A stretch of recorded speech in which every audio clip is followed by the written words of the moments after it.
After winning the PFL Flyweight Championship and the $1 million this season, Dakota Ditcheva became the hottest flyweight prospect in all of MMA. After a perfect season, she capped off her year with a finish over a former UFC title challenger, further proving she's as legit as they come at 125 pounds. World champion. After the big win, I stalked Dakota's IG account along with a few others and was able to dig up some behind the scenes looks leading up to the fight and the celebrations after. To start, Dakota ended up writing this post about her brother after the fight, and she stated, "A post for my rock, my brother. There's selfless people in this world, and then there's him. A whole different level. Gives up his life back home for weeks on end to be on the other side of the world helping me achieve my dreams. If you could have seen the struggles I faced this camp, you'd ask me why I even bothered doing this sport. And if I'm being completely honest, without Cody there with me every single second of the day, I wouldn't have made it to the octagon this time around. It's hard to write down and explain how much of an impact having you as a brother has on my life, but all I can say is for now is thank you from the bottom of my heart. I fight on my own, but without you, there's no dangerous. Here's to all our hard work, finally about to change our families' lives. We talked about it for far too long. To the very top, bro." One of my favorite things was this series of stories from her brother Cody, who has pretty much been her right-hand man throughout her entire MMA career. He actually talked about their journey to the belt, and he started by sharing Dakota's IG posts and wrote, "When the final chapter is written and the book is closed, we will look back one day and think, wow, what a crazy life. Most would never realize the half of it. 26 years old, and I don't think there's nothing you can't go on to achieve. Very tough camp physically and mentally, but never a single doubt entered my mind throughout the 7 weeks being away with you. World champion sounds so good." First time at ATT for me, settled in well. All the guys were welcoming, made me feel at home. We didn't actually get an opponent till a couple weeks out, but we worked hard and shown up in Texas.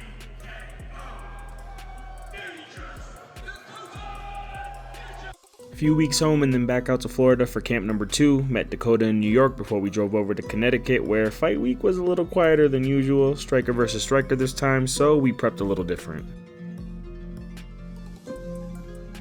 I watched plenty of tape for this fight, and we practiced this finish weeks prior. I've felt them body shots 1,000 times. They are no joke.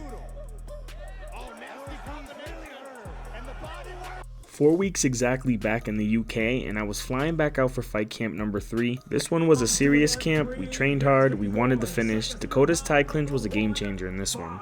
She earned her place in the $1 million Women's Flyweight World Championship. Dangerous Dakota Ditcheva. First time facing off with Santos, UFC title contender only a couple years ago, someone we both have watched growing up. Barbie and her lipstick, this is where the celebration came from.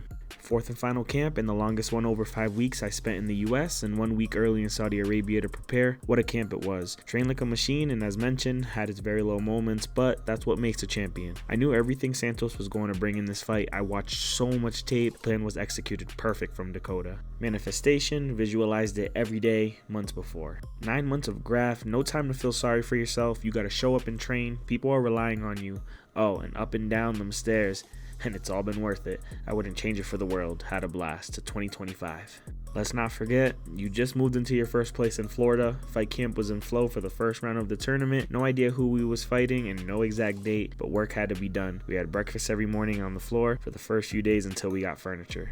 Now listen, I thought that was super dope. Not only does it show how close Cody and Dakota are, it kind of shows how obsessed Cody is with watching film and executing their game plans. You also saw the reason why Dakota brought out the lipstick after she won, so I guess Talia did fuck around and find out. But nonetheless, Dakota is petty as fuck, and I love it. I mean, look at this photo booth backdrop that she had at her celebration party after winning the title. I mean, gotta love it.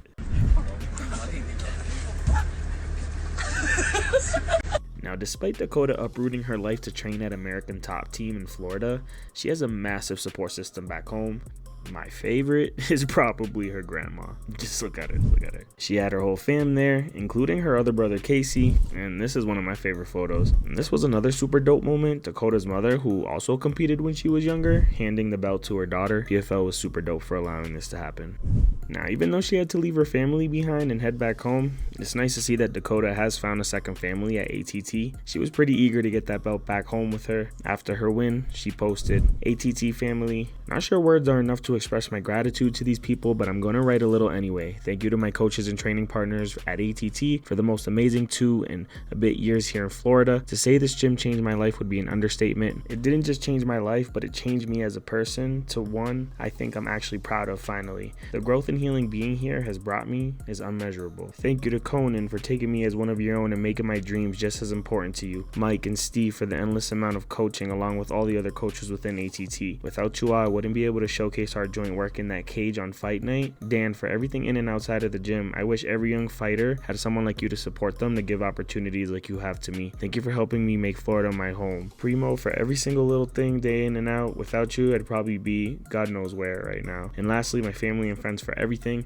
Through the highs and lows, we ride it together. You guys are my rock. 2024 over and out. 2025, let's see what you got."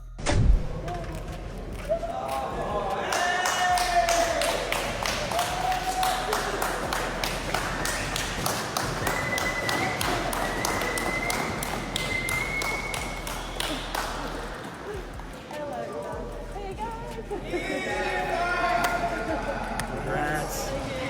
Good job.